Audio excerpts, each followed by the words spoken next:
გამარჯობა. გუშინ დასაქმების პლატფორმებზე მენეჯერულ და ექსპერტულ სამუშაო პოზიციებს ვათვალიერებდი და რამოდენიმე რჩევა მომაფიქრდა, რომელიც შეიძლება საინტერესო იყოს როგორც დირექტორებისთვის, ისე HR პროფესიონალებისთვის. თავარი ტენდენცია, რაც შემამჩნიე, იყო ის, რომ ვაკანსიის აღწერაში უდიდესი აცდენაა საკვალიფიკაციო მოთხოვნებსა და შესასრულებელ მოვალეობებს შორის. მაგალითად, ეძებენ დეპარტამენტის ხელმძღვანელს უამრავი მნიშვნელოვანი პასუხისმგებლობით, თუმცა ამისთვის მოითხოვება მხოლოდ უმაღლესი განათლება და რამოდენიმე საბაზისო უნარჩვევა. ეს დაახლოებით შემდეგი განაცხადია: მჭირდება გეპარდის სიჩქარით სირბილი, მაგრამ ამისთვის ვეძებ მგელს. სინამდვილეში ყველამ ვიცით, რომ მგელი გეპარდის სიჩქარეს ვერასდროს განავითარებს.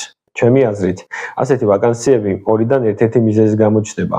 პირველი, ეს არის ის, რომ კომპანიამ ვერ მოახერხა მაღალკვალიფიციური კანდიდატების მოძიება.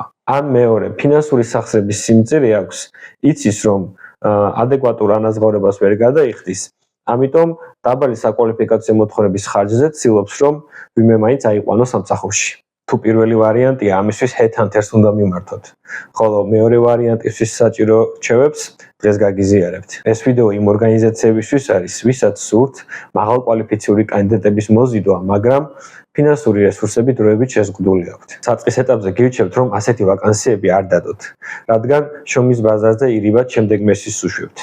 ხელფასი ცოტა იქნება, საქმე კი ბევრი.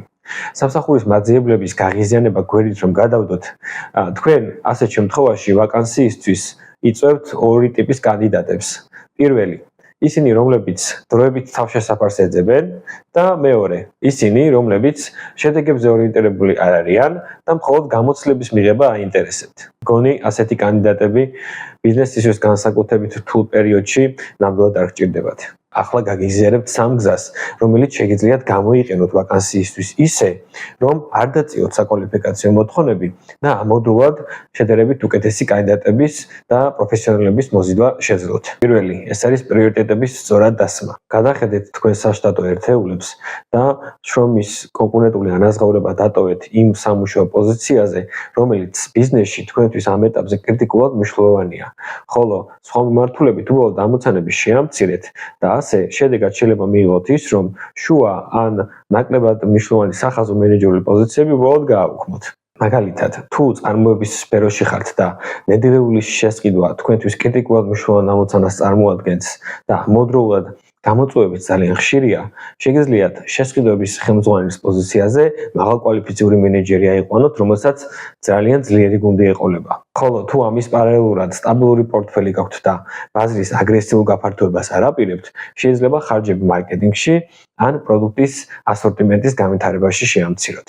ორგანიზაციული სულისკვეთების ამაღლებისა და დემოკრატიისთვის ყველა რანგის თანამშრომელზე ერთი და იგივე ანაზღაურების გაცემა შეიძლება კარგი იდეა იყოს, თუმცა ამოცანის სირთულეზე და ბიზნესის პრიორიტეტებზე დაფუძნებული ანაზღაურება შეიძლება ერთადერთი სამართლიანი გამოსავალი იყოს. მეორე გამოსავალი შეიძლება სამუშაო პირობების შეცვლა იყოს. დაწიეთ ფიქსირებული ანაზღაურება და გაზარდეთ საბონუსე სქემა. ასევე შესაძლებელია სამუშაო პოზიცია ჰიბრიდულ სამუშაო რეჟიმზე გადაიყვანოთ ან თავად სამუშაო დროებით შეამციროთ. ასე აჩვენებთ ადამიანებს, რომ თქვენი დამოკიდებულება ჯანსაღი და სამართლიანია. მესამე ეფექტიანი გზა არის ჩვენთან თანამშრომლობა. მენეჯერული პოზიციებისთვის შერჩევის ერთ-ერთ მნიშვნელოვან ინსტრუმენტს ვფლობთ. იმის მიუხედავად, რომ შეიძლება ადამიანს საერთოდ არ ჰქონდეს გუნდის მართვის გამოცდილება, ჩვენი ინსტრუმენტების საშუალებით მარტივად ვადგენთ, რამდენად შეიძლება მან მენეჯერული კომპეტენციები საშუალო ან გრძელვადიან პერსპექტივაში წარმატებით გამოიმუშაოს. ასე მოახერხებთ, რომ გადაიხადოთ ბიუჯეტური ხელფასი და ამავდროულად გუნდში ყავდეთ ვაკანსიასთან რელევანტური ადამიანი, რომელიც თავის გუნდთან ერთად საუკეთესო შედეგებს დაგიდებთ. ვერაფერი დააზიანებს თქვენს ბიზნესს ისე, როგორც ერთდროულად არასწორი მოტივაციისა და დაბალი კვალიფიკაციის მენეჯერი. შეგახსენებთ, რომ მათი მხრიდან დაშვებული ანომალიური შეცდომებით და თქვენი მხრიდან ზედმეტი კონტროლით თქვენივე სიმშვიდე ირღვევა. ნუ შემოუშვებთ მათ თქვენს კომპანიაში და თქვენს კონკურენტებთან წავიდნენ.